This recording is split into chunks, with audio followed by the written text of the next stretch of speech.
नमस्कार, होमवेल टीवी भारत में आपके स्वागत है। बड़े से इस वक्त की बड़ी खबर। नगर पालिका परिषद के बीजेपी चेयरमैन शांत कुमार गुप्ता उर्फ मिठाई लाल को बड़ा झटका लगा है। सरकार ने उनके बिटिया और प्रशासनिक अधिकार सीज कर दिए हैं।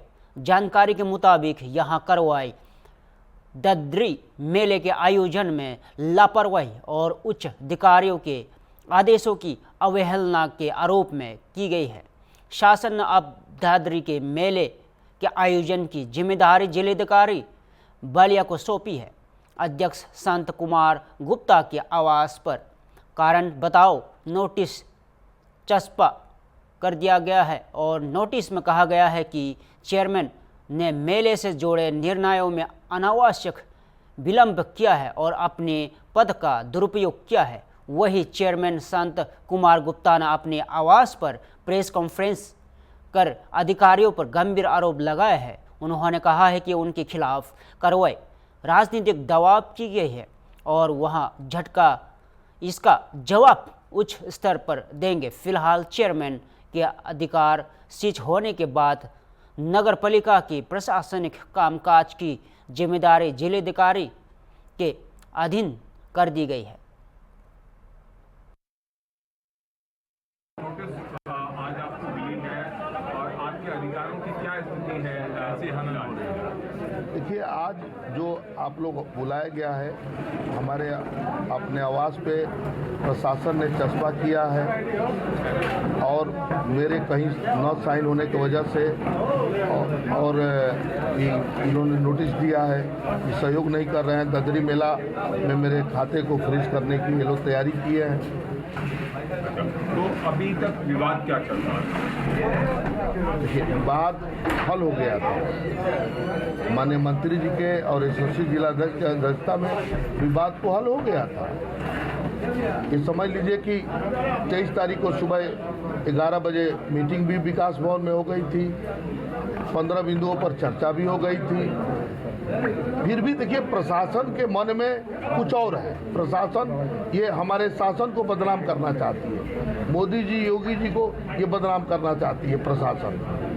और इसी कारण है कि हम 15 बिंदुओं पर मेन बिंदु आप आ जाइए कि सारे मेले का जीओसी अध्यक्ष नगर पालिका परिषद अध्यक्ष होंगे। तो फिर मैं पूछना चाहता हूं कि जब आप सर्वे सब कुछ करके तो फिर मेला में आपने विघ्न क्यों किया? हम लोग 24 तारीख को सायंकाल 3 बजे और सभी सदस्यों के साथ प्रशासन ने हम लोग के साथ बुरा सलूक किया। मेन मुद्दा वही है। आप अपने हमको मालिक बना दिए और हमसे साथ जो है बदतमीजी की गई। हमारे सारे नापे हुए झंडे उखाड़ दिए गए, सारे चूना लगाए हुए हमारे जेईई के साथ। अब हद तो तब हो गई जब अधिशासी अधिकारी मेरे बुलाने पर गया नहीं। जब ये लोग सीआरओ और सिटी मजिस्ट्रेट और तहसीलदार बंधु सब अधिकारी सब पहुंचे तो हमारे ईओ साहब भी पहुंच गए उस समय और ये लोग हद कर दिए। मेरे बनाए हुए रास्ते को इन्होंने छत बिछत कर दिया। कहे कि आप कौन होते हैं? अरे भाई, आप एक तरफ तो कह रहे हो कि भाई जो जीओसी होंगे चेयरमैन, तो फिर आप मेला में गए क्यों?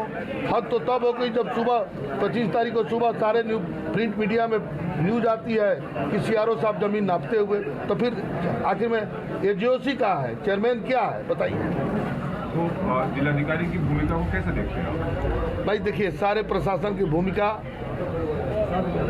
को मैं कह रहा हूँ कि कहीं से भूमिका ये प्रशासन को बदनाम कर, ये हमारे योगी और मोदी जी के सरकार को बदनाम कर रही है। ये अधिकारीगण बेलगाम हो गए हैं और आपके माध्यम से मैं योगी जी को एकदम स्पष्ट कहूँगा कि अधिकारियों पर लगाम लगाइए, एकदम लगाम लगाइए। आपके दरवाजे पर जो नोटिस चिपकाई गई है वो क्या है, उसमें क्या लिखा गया है और कब का चिपकाया गया? वो सब चिपकाया गया है हमारे खाते को फ्रीज करने के लिए। देखिए, मेन मुद्दा यही है कि ये लोग खाते को फ्रीज करना चाहते हैं। एक चुनी हुई 28 साल बाद सर एक नगर पालिका अध्यक्ष के अधिकारों का हनन कर रही है और हद तब हो जाती है जब आप एक तरफ 16 तारीख को हमारे विरुद्ध शासन को लिख रहे हैं और आप 23 तारीख को माननीय मंत्री के साथ अध्यक्षता में बैठ रहे हो, ये क्या दोहरा मापदंड है भाई? आप किसके इशारे पर काम कर रहे हो? आप ये तो प्रशासन बताएगी ना कि अधिक शक्तियाँ क्यों बदनाम कर रही है हमारे भाजपा के शासन को, योगी जी के शासन को। जो 16 तारीख को जारी की गई थी, इस बात को आपको जानकारी थी या नहीं? हमको जानकारी बाद में हुई है। ये तो पूछना चाहिए जिलाधिकारी महोदय से कि इन्होंने क्यों भेजा चिट्ठी एकल खाता के लिए।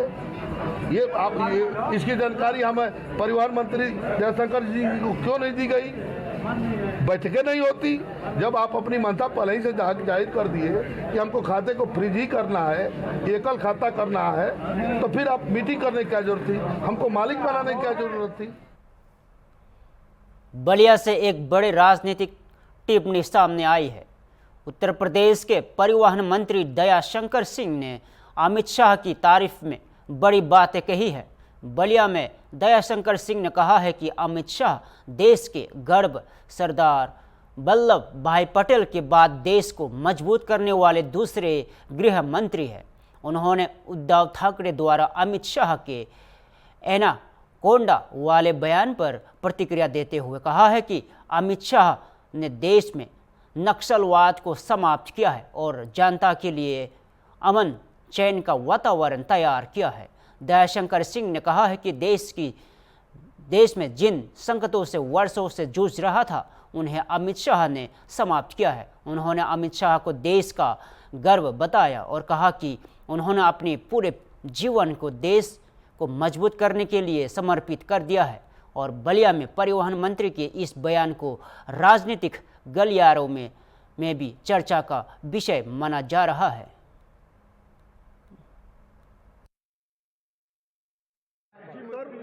उद्धव ठाकरे ने गृह मंत्री अमित शाह को एनाकोंडा कहा है, क्या कहेंगे?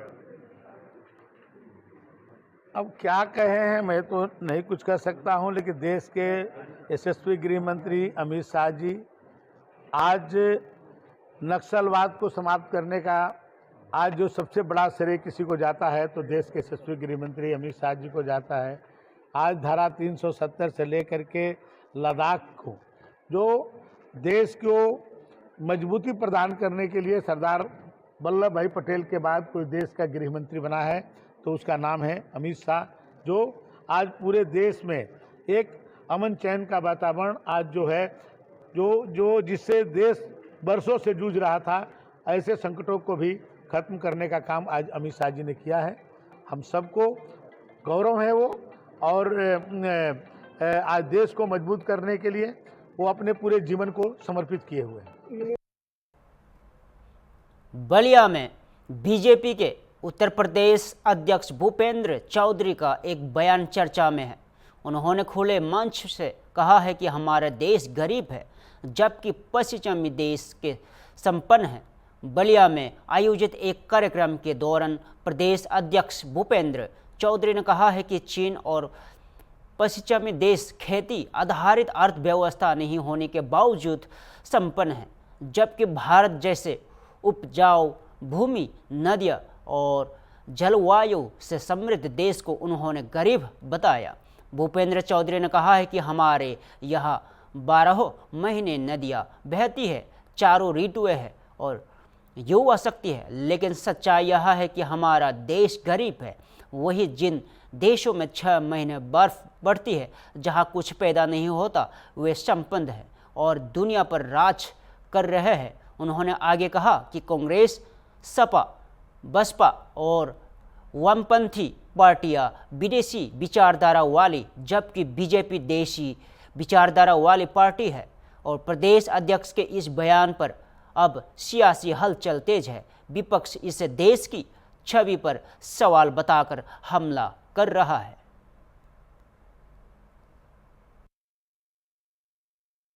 विस्तार से चर्चा की है, लेकिन कुछ विषय ऐसे होते हैं जो हमें समझने के लिए हमारी भाषा में या हमारी स्वभाव के अनुसार उनकी चर्चा करनी होती है। तो आत्मनिर्भर भारत अभियान भारत को आत्मनिर्भर बनाने के लिए माननीय प्रधानमंत्री जी का संकल्प। आप सब लोग जानते हैं कि हम लंबे समय तक गुलाम रहे, हमें पराधीन करा गया। बहुत लंबे समय तक दूसरे देशों से आए बाहर के लोगों ने हम पे शासन किया और उस शासन के बाद एक कांग्रेस पार्टी का लंबे कालखंड तक शासन रहा।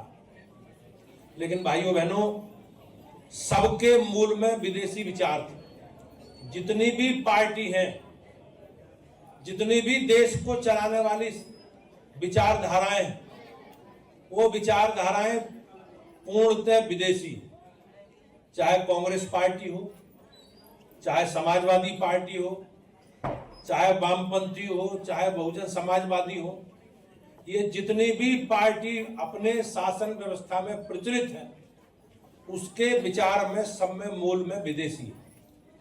और भारतीय जनता पार्टी एक ऐसी पार्टी है जो स्वदेशी विचारधारा और हमारी परंपरा, हमारी संस्कृति, हमारी विरासत, हमारी आस्था, इसके आधार पर देश के शासन की व्यवस्था को चलाने की बात करती है। आप सब लोग जानते हैं कि गुलामी से पहले भारत का दुनिया की जीडीपी में 24% योगदान था। हमारा विश्व बाजार में भागीदारी भारत की 24-25% थी। लेकिन लंबे कालखंड की गुलामी के बाद और अपने संसाधनों को बर्बाद होने के बाद, अपनी क्षमता, अपनी प्रतिभाओं को बर्बादी के बाद, हम लोगों की दुनिया की बाजार में भागीदारी, हमारी जीडीपी न्यूनतम स्तर पर पहुंच गई। और जब हम आजाद हुए तो आजादी के बाद भी देश की शासन व्यवस्था चलाने वाले लोगों ने आयात की अर्थव्यवस्था को अपनाया। बाहर से सामान मंगवाओ और उस व्यवस्था से देश के संसाधनों का संचालन करो। लेकिन भाइयों बहनों, सब लोग जानते हैं दुनिया के जो पश्चिमी देश हैं, जो चाइना है, उनके यहाँ खेती आधारित अर्थव्यवस्था नहीं। 6-6 महीने बर्फ जमा होने वाले देश, जिनके यहाँ कोई उत्पादन नहीं होता खेती से जुड़े विषयों का, आज वो संपन्न है। और हमारे यहाँ जैसा देश जहाँ सर्वाधिक दुनिया में उपजाऊ खेती के लिए जमीन है, हमारे यहाँ सर्वाधिक 12 महीने बहने वाली नदियां, हमारे यहाँ चारों प्राकृतिक ऋतुएं हैं, बेहतर जलवायु है, हमारे देश में बड़ी आबादी युवाओं की है जो लोग काम करते हैं। लेकिन आज सच्चाई ये है कि हम गरीब हैं और दुनिया के ऐसे देश जहां कुछ पैदा नहीं होता, 6-6 महीने बर्फ जमा होती है, वो लोग एक उत्पादक के रूप में अपनी भूमिका बनाकर उन्होंने अपने देशों को संपन्न और पूरी दुनिया पर देश करने वाला राज उन्होंने कायम किया। आज जब से भारतीय जनता कानपुर में कथावाचक देवकीनंदन ठाकुर के एक बयान पर धार्मिक और राजनीतिक हलकों में चर्चाएं तेज हो गई है। दरअसल सोमवार को कानपुर के जजमाओ स्थित सिद्धनाथ मंदिर में दर्शन करने पहुंचे कथावाचक देवकीनंदन ठाकुर ने कहा कि अगर हिंदुओं के बच्चे 99% हिंदू नहीं है तो इसकी वजह यह है कि हम अपने बच्चों को रामायण और गीता का ज्ञान नहीं दे रहे हैं। धर्म परिवर्तन वही लोग करते हैं जिन्हें अपने धर्म का ज्ञान नहीं होता। इस बयान पर ऑल इंडिया मुस्लिम जमा के राष्ट्रीय अध्यक्ष मौलाना शहाबुद्दीन राजवी बरेलवी ने प्रतिक्रिया देते हुए कहा है कि देवकीनंदन ठाकुर ने हिंदू समाज को आईना दिखाने वाली बात कही है। उन्होंने कहा है कि हर व्यक्ति को चाहिए कि अपने बच्चों को धर्म शिक्षा दे और अपने धर्म के उद्देश्य को समझे। धर्म परिवर्तन के लिए किसी को पर दबाव डालना या लालच देना इस्लाम और संविधान दोनों के खिलाफ है। मौलाना राजवी ने समाजवादी पार्टी पर भी निशाना साधा और कहा कि सपा हमेशा जातिवाद की राजनीति करती है। उन्होंने कहा है कि चुनाव आयोग की SIR प्रतिक्रिया निष्पक्ष और जनता के हित में है। इसके अलावा मौलाना राजवी ने MIM प्रमुख असदुद्दीन ओवैसी के उस बयान का भी समर्थन किया जिनमें उन्होंने कहा था कि बिहार का मुख्यमंत्री मुसलमान भी हो सकता है। मौलाना ने कहा है कि संविधान में मुसलमान के मुख्यमंत्री या प्रधानमंत्री बनने पर कोई रोक नहीं है, लेकिन अवैसी साहब को बिहार की सभी सीटों पर प्रत्याशी उतारने चाहिए थे। देवकी नंदन ठाकुर और मौलाना साहबुद्दीन राजवी दोनों के इन बयानों के बाद राजनीतिक, धार्मिक और हलकों पर बहस तेज हो गई है।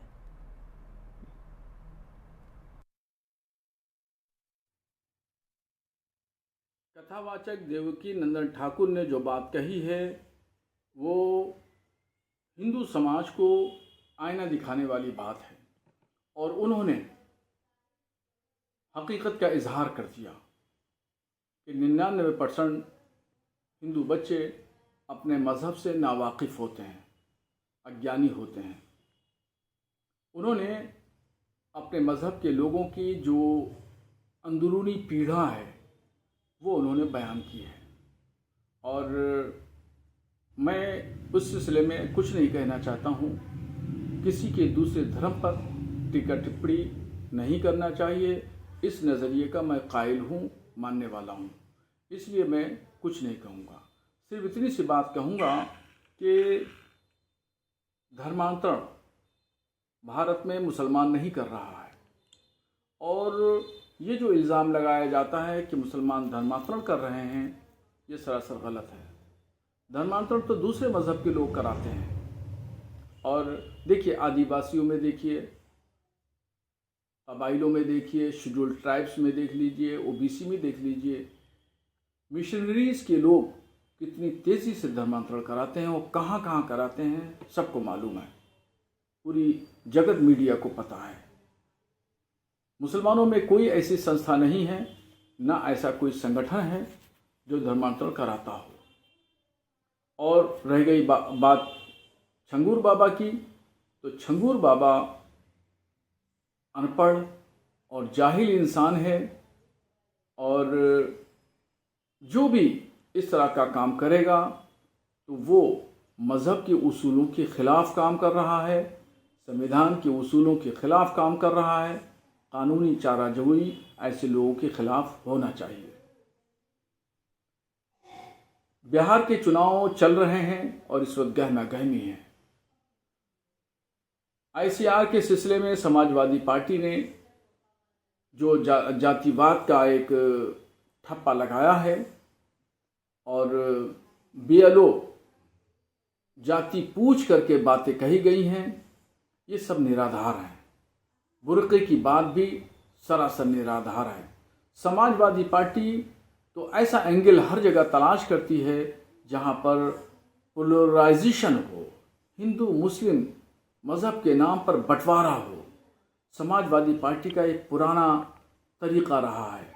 यही बात सपा बिहार के चुनाव में कह रही है और जबकि इलेक्शन कमीशन ने काफ़ी दिन पहले गाइडलाइंस जारी कर दी थी कि जो पर्दानशीन बुर्कापोश ख़वातीन हैं, महिलाएं जो जाएंगी बूथ पर, तो आंगनबाड़ी कार्यकर्ती महिला उनकी पहचान करेंगे और पुरुष की पहचान पुरुष करेंगे। तो इलेक्शन कमीशन पर अब सवाल खड़ा करना बेजा है, बेमतलब है और सिर्फ मुस्लिम वोटों को साधने वाली बात है। इसके अलावा इसमें और कोई हकीकत नहीं है। MIM के अध्यक्ष असदुद्दीन ओवैसी ने बिहार में मुस्लिम मुख्यमंत्री की बात कही है। ये बात वो है जो काफ़ी सालों पहले रामविलास पासवान जी ने कही थी और अभी उनके बेटे चिराग पासवान ने ये इशू उठाया था। तो भारत का प्रधानमंत्री मुसलमान बन सकता है, भारत के किसी भी राज्य का मुख्यमंत्री मुसलमान बन सकता है और ख़ुद बिहार के मुख्यमंत्री एक मुसलमान थे जिनका नाम अब्दुल गफूर था। तो अब्दुल गफूर साहब बिहार के मुसलमान पहले मुख्यमंत्री रह चुके हैं। ये कोई अचंभे वाली या कोई अजूबा चीज़ नहीं है। ओवैसी साहब को चाहिए कि पूरे बिहार में अपने कैंडिडेट खड़ा करते और वो जीत करके आते, बहुमत के साथ मुसलमान मुख्यमंत्री बनाते और बस इसमें लियाकत, सलाहियत और काबिलियत चाहिए। लियाकत और सलाहियत काबिलियत अगर किसी मुसलमान के अंदर है तो वो ज़रूर मुख्यमंत्री बन सकता है। लखनऊ से बड़ी खबर आ रही है। बीएसपी सुप्रीमो मायावती की अहम बैठक शुरू हो चुकी है। जानकारी के मुताबिक यहां बैठक मुस्लिम भाईचारा संगठन के प्रदेश भर के पदाधिकारियों के साथ की जा रही है। बैठक में बीएसपी उपाध्यक्ष आकाश आनंद और बीएसपी महासचिव सतीश चंद्र मिश्र भी मौजूद है। सूत्र के मुताबिक इस बैठक में उत्तर प्रदेश के सभी मंडलों के मुस्लिम पदाधिकारी शामिल हुए हैं। बैठक का मकसद आने वाले चुनाव को ध्यान में रखते हुए मुस्लिम समुदाय के साथ संगठन को और मजबूत करना बताया जा रहा है। बीएसपी सुप्रीमो मायावती की इस बैठक को राजनीतिक रूप से बेहद अहम माना जा रहा है, क्योंकि पार्टी संगठन को जमीनी स्तर पर मजबूत करने की रणनीति पर काम कर रही है।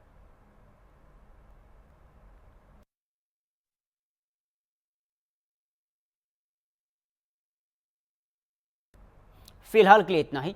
ताज़ा खबरों के लिए देखते रहे होम टीवी भारत।